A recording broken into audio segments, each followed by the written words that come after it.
talk about the kudzu plant. The kudzu was a plant brought in from Japan. It was gonna help with feeding cattle. It was supposed to help feed the cattle and fertilize the ground, but it became a problem because it grew so fast, it grew so abundantly, and those are the exact characteristics that drove the appeal for the plant. But when they brought it over here, it became a problem. And if you see it all over Georgia, man, the kudzu just covers everything. If you don't control it, it will just cover everything. And then what happens is all the vegetation that it covers, it blocks the sunlight from getting to that vegetation, and it ends up killing the plants. It ends up killing the trees because they can't receive the light. They can't receive any sunlight.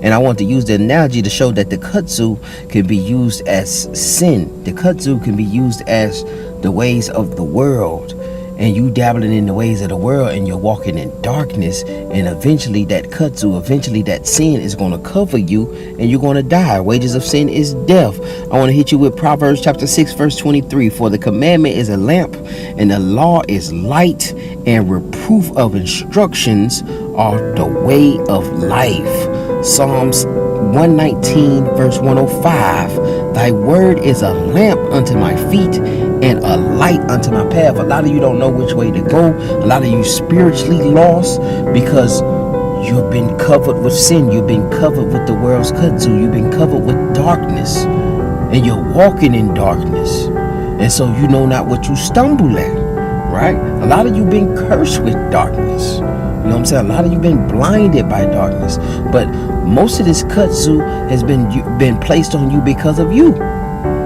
Because you have been enticed by your own lustful desires, by your own covetousness, by your own desires from the flesh. And those things have covered you into a point where you're walking in complete darkness, and you've gotten away from the law. You've gotten away from the light. Right? I want to give you 1 John chapter 1 verse 6. If we say that we have fellowship with him and walk in darkness, we lie and do not the truth. And we know that the law is the truth. Psalms 119, 142. We know that the law is the truth. You don't do the truth.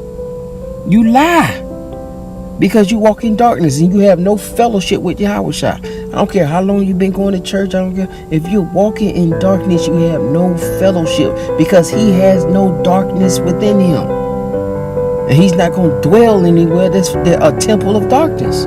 The light got to be on. The candlesticks got to be lit. And you got to be a fire, got to be up under you.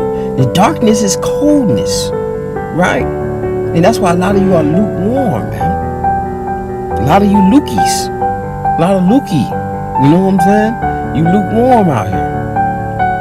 So you really want to cut that light on. You really want to walk in light. You really want to follow these laws, statutes, and commandments. I'm going to leave you with this. Colossians chapter 1 verse 12. Giving thanks unto the Father, which have made us meet to be partakers of the inheritance of the saints in light. You want to be the partakers of the inheritance of the saints in light. Those saints that walk in light. Those saints that walk in righteousness, uprightness, that walk following these laws, statutes, and commandments, who walk within Yahweh, or who the world ignorantly calls Jesus Christ. Verse 13, who have delivered us from the power of darkness, who delivered us from the kudzu, from the ruler of this world, from Hasatan, from the adversary, from the enticement of the world, from the lust of the world, from the lust of the flesh. These are all the kudzu that's going to cover you and have you continuing to walk in darkness and be numb to the light. The light get around you, you put on sunglasses. Shade. Verse 13 again, who have delivered us from the power of darkness and have translated us into the kingdom of his dear Son, in whom we have redemption through the blood, even the forgiveness of sins. And with that, I'm going to say shalom.